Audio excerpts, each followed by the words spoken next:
मालामाल इक़्तिदार देने जी बेध्यानी करे अॼु बि सिंध जा माण्हू बुख ऐं बदहाली करे ख़ुदकुशी करण ते मजबूर आहिनि। ॿिए पासे लॉकडाउन थियण जे करे गुज़िरियल 15 ॾींहंनि खां बेरोज़गारी सबबु हितां जा दाबे चे लॻी वज़ीर चांडियो पाड़े में मौजूदु आहियूं, जिते माण्हू हिते एहतिजाज करे बीठा आहिनि। हिते जा माण्हू जेके मैसूम बचड़ा आहिनि उहे बुख ऐं बदहाली करे सख़्तु अज़ाबारी ज़िंदगी गारण ते मजबूर आहिनि। असां मैसूम ॿारनि सां हितां जे वालिदेन सां ॻाल्हाईंदासीं। उन वधीक छा चवणु आहे? ये चवणु चाहियां थी जीअं ॾींहं रखिया उन 15 ॾींहंनि खां वठी जेको बचा घर में बुखा हड़ताल करे पिया आहिनि, बेरोज़गार थिया वेठा वञनि था किथे कम धंधे त उन त मना करे छॾियो आहिनि। हाणे असां बचा न असांखे वात में अची वञनि। हाणे जेकी हुकूमत आहे हुकूमत छा पई करे?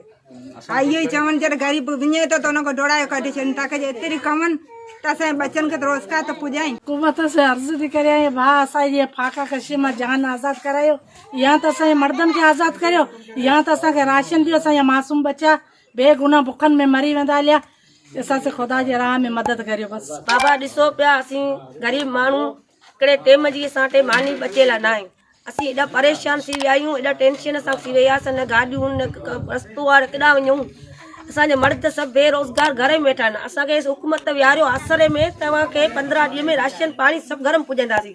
अञा तल को आहे पतो न कुझु न ॻाल्हि आहे। ॿुधो उनजो छा चवणो। हाणे ज़रूरत हिन ॻाल्हि जी आहे सिंध हुकूमत फौरी तौर ते नोटिस वठी करे हिन मुतासिरीन जी वाइर करे। कैमरामैन सदाम पवार सां गॾु मक़सूद जोखियो, अवामी आवाज़ TV दाबेच। विजिट कयो अवामी आवाज़ मीडिया ग्रुप जी वेबसाइट awamiawaz.pk।